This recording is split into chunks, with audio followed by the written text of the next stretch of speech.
একদিন মদিনার একটি গাছের ছায়াতলে আল্লাহ পাকের হাবিব হযরত মুহাম্মদ সাল্লাল্লাহু আলাইহি সাল্লাম বসে আছেন। তার প্রিয় দুই নাতি ইমাম হাসান এবং হুসাইন আমার নবীজির সঙ্গে বসা ছিল। তাই দুই নাতির সঙ্গে আমার নবীজি আলাপ আলোচনা করছিলেন। কি আলোচনা করছিলেন? এক পর্যায়ে হযরত রাসূলুল্লাহ সাল্লাল্লাহু আলাইহি সাল্লাম তার ছোট ইমাম হুসাইনকে জিজ্ঞাসা করলেন, প্রিয় হুসাইন, আল্লাহর অবর্তমানে যদি কোনো ব্যক্তি তোমার সাথে শত্রুতা ঘোষণা করে অথবা অন্যায়ভাবে তোমাকে কষ্ট দিতে থাকে কিংবা তার স্বার্থ ও চরিতার্থ করার জন্য শক্তি প্রয়োগ করে, তবে তুমি তার সাথে কেমন ব্যবহার করবে, কেমন ব্যবহারের আশা করো তুমি? হযরতে হুসাইন উত্তর দিলেন, হে নানা ভাই, আমার উপরে যদি অন্যায় অত্যাচার ও জুলুম বর্ষিত হতে থাকে তবে আমি তাকে প্রথম ও দ্বিতীয়বার ক্ষমা করে দিব, কিন্তু তৃতীয়বার আমার প্রতিশোধের কঠোর হাত থেকে সে আর রক্ষা পাবে না। যদিও সে বন জঙ্গল পাহাড় পর্বত বা দুর্গম গিরি গুহায় লুকিয়ে থাকে, তবুও অপকর্মের ফল তার ভোগ করিতেই হবে। আমি বলবো তোমার জীবনী গো, বলবো তোমার বড় পীর জিলানী।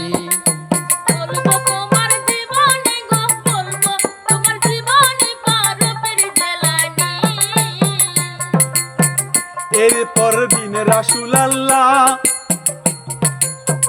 ইমাম হাসান কয় ডাকিয়া, দয়াল নবী হাসানকে কয় এবার বুঝাইয়া, তোমার মুখে যাহা আমি হুসাইনের মুখে যাহা শুনিয়া আমি খুশি গেছি হইয়া। হুসেনের পৃষ্ঠে নবী হাত বুলাইয়া তাকে লক্ষ্য করে কইল, হে আমার নয়নের মণি গো, আর সত্যের মূর্ত প্রতীক হয়ে আলীর সুযোগ্য পুত্র তুমি যে, তোমার বংশে ভবিষ্যতে সব রত্নের আবির্ভাব ঘটবে। তোমায় বলি, তোমায় আমি এই বলি,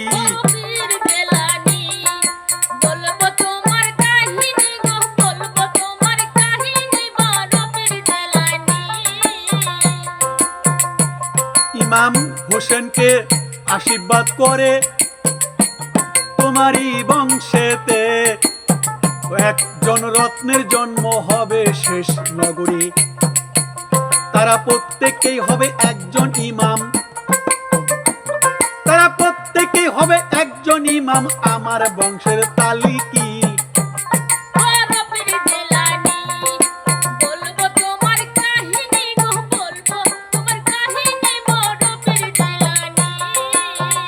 ইমাম হোসেনকে আর বলল, তোমার দ্বারা আমার বংশের ধারা দুনিয়ায় আছেন যে যারা, তুমি মনোযোগ সহকারে বলবা তাদেরকে, তাদের নাম শুনে রাখো বলবো আমি, তোমার বংশের ধারা হয়েই জানি, কারা তোমার বংশের ধারা বলবো তাদের কাহিনী বড় পীর জিলানী।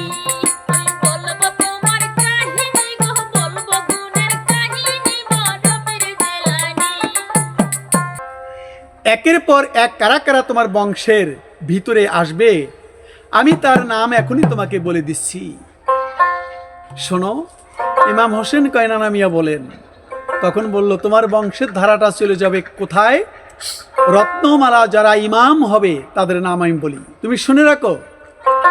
প্রথমে তোমার বংশের দ্বারা হযরতে জয়নাল আবদিন, তারপরে জাফর সাদেক, 4 নম্বরে হলো হযরতে মুসা কাজেম, 5 নম্বরে হলো হযরতে মুসা আলী রেজা, 6 নম্বরে হযরতে জুনাইদ রহমাতুল্লাহ আলাইহি, 7 নম্বরে হযরত আলী আসগার, 8 নম্বরে হযরতে হাসান খালেস, 9 নম্বরে হযরত ইমাম মাহদী রহমাতুল্লাহ আলাইহি, এরপর হযরতে হাসান বসরি রহমাতুল্লাহ আলাইহি, এরপর এইভাবে তোমার বংশের ধারায় এগুলি ইমাম হয়ে আসবেন। তারপর পর নবীজি বড় ইমাম হাসানকে কইল, আদরের নাতি তুমি বলো, আমার অবর্তমানে যদি তোমাকে কেউ গো অনিষ্ট করে কষ্ট দেয়, যে তোমাকে দুঃখ কষ্ট দিয়ে যারা দেবে দুঃখ কষ্ট, কি ব্যবহার করবা তুমি?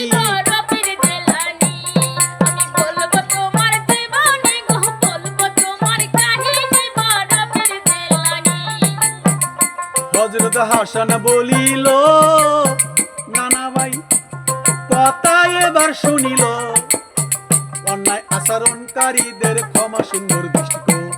আমি প্রথম ক্ষমা দেখব আরে করে দেব আমার সাধ্য মতো, তার সাথে সৎ ব্যবহার করে, সৎ পথে চেষ্টা করে, প্রতিহিংসা প্রতিশোধমূলক আচরণ থেকে বেঁচে থাকবো।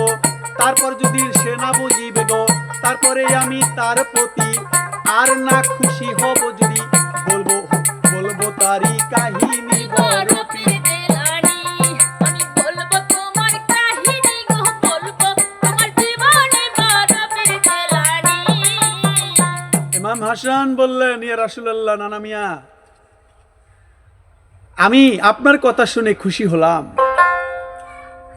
তো আমি তাই তোমার ইমাম হোসেনের কথা শুনে আমি খুশি হয়েছি, এবার তুমি কিছু বলো, তোমার কথা শুনে আমি কিছুটা কতটুকু শান্তি পাইতে পারি। তাই নন্দিনীর আদরের নাতি, নবীন নন্দিনী আসলের ধন, তোমার মহৎ চিন্তা ও ক্ষমা সুন্দর দৃষ্টি দেখে আল্লাহ পাক আনন্দিত হয়েছেন। কি ক্ষমা, কি কথা শুনে আনন্দিত হয়েছে? হাসান বললেন, হে নানা ভাই, আমি শত্রুর অন্যায় আচরণকারীদের প্রতি ক্ষমা সুন্দর দৃষ্টিতে দেখব এবং এরপর সাধ্যমতে তার সাথে সদাচরণ করার চেষ্টা করব, প্রতিহিংসা প্রতিশোধমূলক আচরণ থেকে বেঁচে থাকব। আমার নবীজি দোয়া করলেন, আল্লাহ খুশি হয়েছে, আল্লাহ তোমার কথা শুনে আনন্দ পেয়েছে, বিনিময়ে তোমাকে মহামূল্যবান উপহার দান করবেন আল্লাহ পাক, যে উপহার বিশ্বের অলি আল্লাহর আগমন অলঙ্কিত করবে। অলি আল্লাহর আগমন ঘটবে তোমার বংশের ধারায়, তিনি অসংখ্য পাপী বান্দাকে পথ দেখাবেন। আল্লাহ পাক তার বান্দাগণের মধ্যে প্রেম এবং মহব্বতের সেতু বন্ধন রচনা করে দিবেন। তার জ্ঞানের আলোকে অনেক সুফি সাধক ভক্তবিন্দু নারী পুরুষ আলোচিত হবে। তার প্রচেষ্টায় যাবতীয় কুসংস্কারের অবসান ঘটবে। তার দ্বারা যে রুহানি শক্তি বিকাশ ঘটবে তা পৃথিবীর ধ্বংস না হওয়া পর্যন্ত সেই বিশ্ববাসীকে আলো দিতে থাকবে। আল্লাহ পাকের সেই প্রদত্ত প্রতিদান তোমার বংশে পরবর্তীকালে পৃথিবীতে আগমন করবে। তার নাম হবে আউলিয়াকুল শ্রেষ্ঠ মহাতাপস হযরতে আব্দুল কাদির। তিনি পৃথিবীর মানুষকে মুক্তির পথ দেখাতে থাকবে।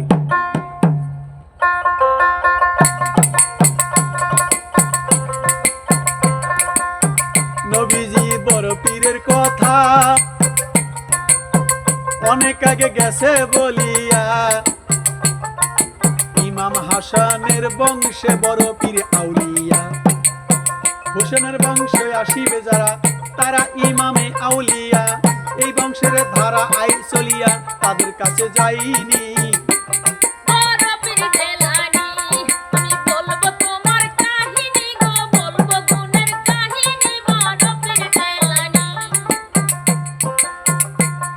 হুসাইনের বংশে 9 জন অমূল্য রত্ন, হাসানের বংশে বড় পীর কাদের জিলানী গো জন্মগ্রহণ করেছিলেন। বলবো তাহার বলিব এখনই বড় পীর জিলানী।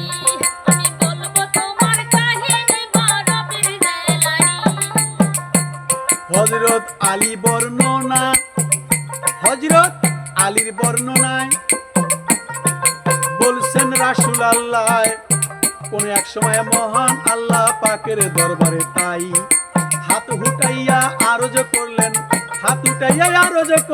হে আল্লাহ কাদের গনি বড় পীর জিলানী।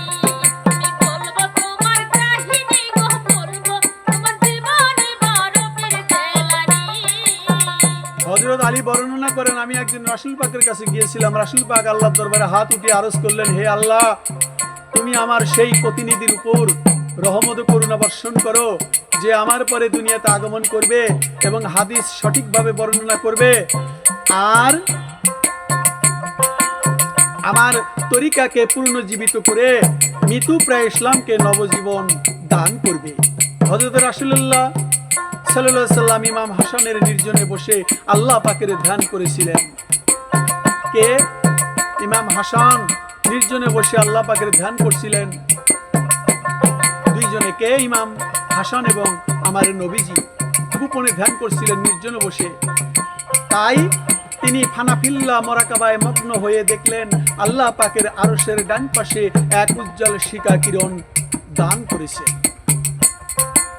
তার নির্মূল অভয় আবগাহন করে ফেরেশতাগণ আল্লাহর ইবাদতে মশগুল হয়ে আছে।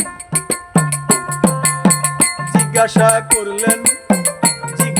করলেন এই শীতল জ্যোতি কি হইল, এই পুঞ্জকে তুমি এবার যে বলো, এবং কেনই বা আরশের নিকটে উজ্জ্বল কিরণ দান করছে। সেই জ্যোতিপুঞ্জ হইতে আইছে আওয়াজ এলো, হে ধ্যানমগ্ন আওলাদের রাসূল আমার গো, আমরা আল্লাহ পাকের তসবিহ তালিল পাঠ করছি। হে শ্রেষ্ঠ সাধক তুমি, আমরা আপনাকে একটি আনন্দের সংবাদ করছি, আপনার নিকট বলি জি।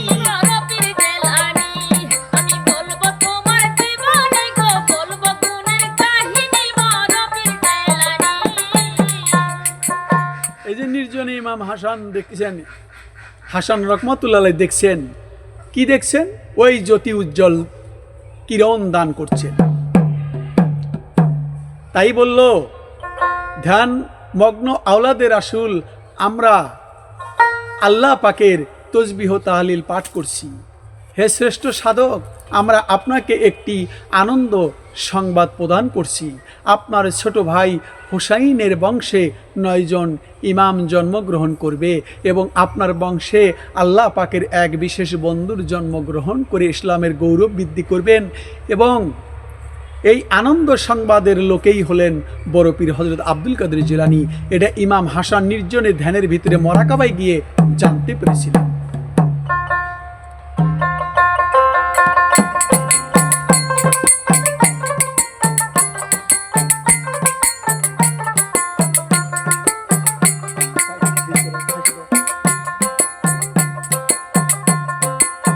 তাপস কুলের শিরোমণি আব্দুল কাদের জিলানী, মোহাম্মদ সাল্লাল্লাহু সাল্লামের আলীর বংশধারায় সে পদার্পণ করছে এবার মাতা পিতা উভয় দিক থেকে।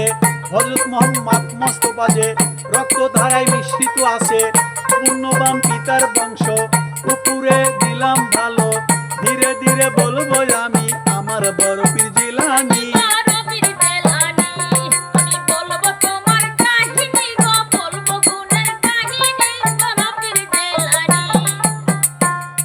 তাপসকুলের শিরোমণি হযরত আব্দুল কাদের জিলানী রহমাতুল্লাহ আলাইহি হযরত আলী রক্তধারার মাধ্যমে দুনিয়ায় পদার্পণ করেছিলেন। তিনি মাতা এবং পিতা উভয় দিক থেকে হযরত মুহাম্মদ মুস্তাফা সাল্লাল্লাহু আলাইহি ওয়াসাল্লাম রক্তধারায় মিশে আছেন। তার পুণ্যবান পিতার বংশসূত্র উপরের দিকে আওলাদের রাসূলের বংশ ইমাম হাসানের সাথে মিলিত হয়েছে। অপরদিকে স্নেহময় জননী বংশকর্ম উপরের দিকে সৈয়দ বংশের অমূল্য রত্ন ইমাম হুসাইনের সাথে মিলিত আছে। এই ব্যাপারে বড় পীর আব্দুল কাদের জিলানী রহমাতুল্লাহ আলাইহি সবচেয়ে ধন্য ব্যক্তি হিসাবে পরিচিত ছিলেন এই দুনিয়ার বুকে, আখিরাতেও। এখন আমার বড় পীরের বংশের পিতার পরিচয় দিতে হয়। বড় পীরের পিতার নাম আবু সালেম মুসা জঙ্গি রহমাতুল্লাহ আলাইহি। তার পিতাকে এটা বলতে হয়। বড় পীরের পিতারই বংশ আমি বলিব সত্য, সৈয়দ আবু সালেম মুসা বলিলাম গো। আবু সালের পিতারিটির নাম আব্দুল্লাহ কইতাম, আব্দুল্লাহর পিতার নাম ইয়াহিয়া নাম, তার পিতার নাম সৈয়দ মুহাম্মদ রহমাতুল্লাহ। নামটি এবার বলি বড় পীর জিলানী।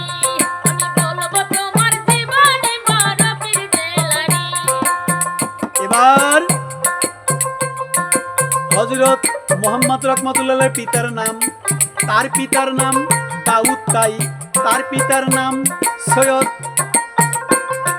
তার পিতার নাম হযরত সৈয়দ তাই পিতার নাম বলছি তাই হযরত হুসাইন সৈয়দ আব্দুল্লাহ হইল তাই, তার পিতার নাম বলে যাই মুসা আল জনে বলে যাইনি বড় পীর জেলানি।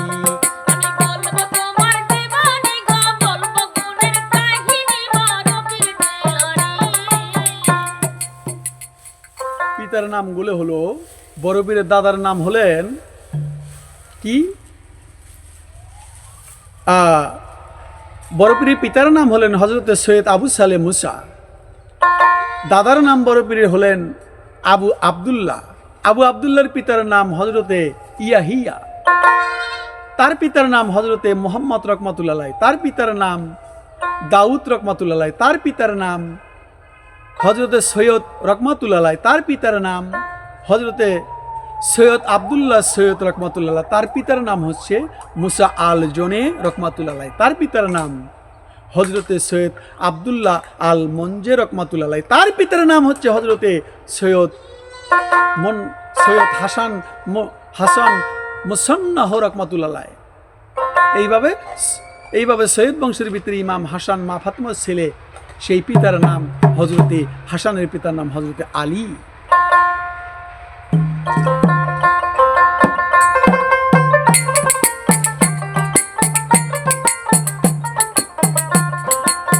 পিতারি বংশের পরিচয় আমি এবার কইয়া যাই, মাতার বংশের পরিচয় আমি বলবো এখনই। মা, এই যে বড় পীরের মায়ের বংশ কোথায় যায় চলিল বলবো আমি এখনই। বড় পীর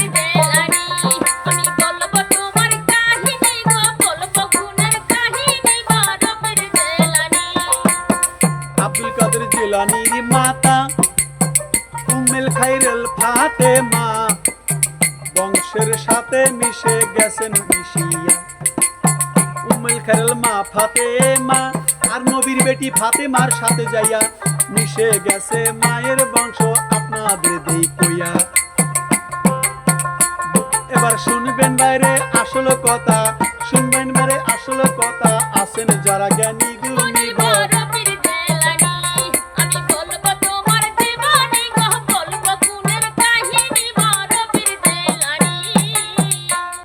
সেটা হলো হযরতে জয়নাল আবদিনের পুত্র হযরত ইমাম বাকের। ইমাম বাকেরের পুত্র হচ্ছে জাফর সাদেক, জাফর সাদেকের পুত্র মুসা কাজেম, তারপরে আলী রেজা, তার পুত্র আলী জাওদা রহমাতুল্লাহ আলাইহি, তার পুত্র আলাউদ্দিন রহমাতুল্লাহ আলাইহি। আলাউদ্দিনের পুত্র হলেন আব্দুল্লাহর পুত্র মোহাম্মদ রহমাতুল্লাহ আলাইহির পুত্র আবু জালাল রহমাতুল্লাহ আলাইহি, তার পুত্র আব্দুল্লাহ শাওমেরি, তার পুত্র হচ্ছে হযরত উম্মুল খায়রুল, হযরতে উম্মুল খায়রুল ফাতেমার পুত্র হযরতে বড় পীর আব্দুল কাদের জিলানী। তাহলে শাইমেরির কন্যা হচ্ছে হযরত উম্মুল খায়রুল মা ফাতেমা, আর তারই পুত্র হচ্ছে বড় পীর আব্দুল কাদের জিলানী রহমাতুল্লাহ আলাইহি।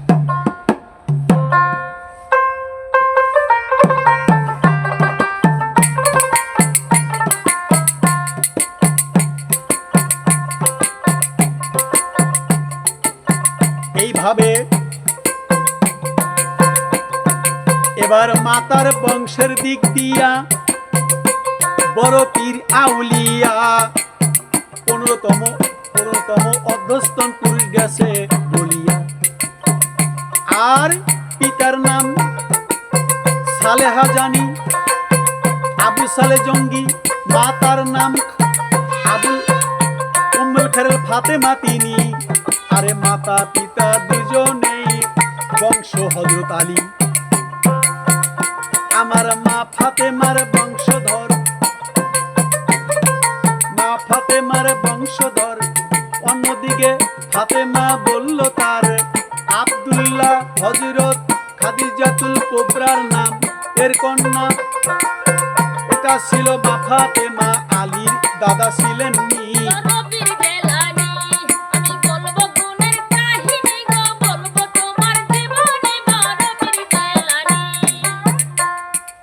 হবে?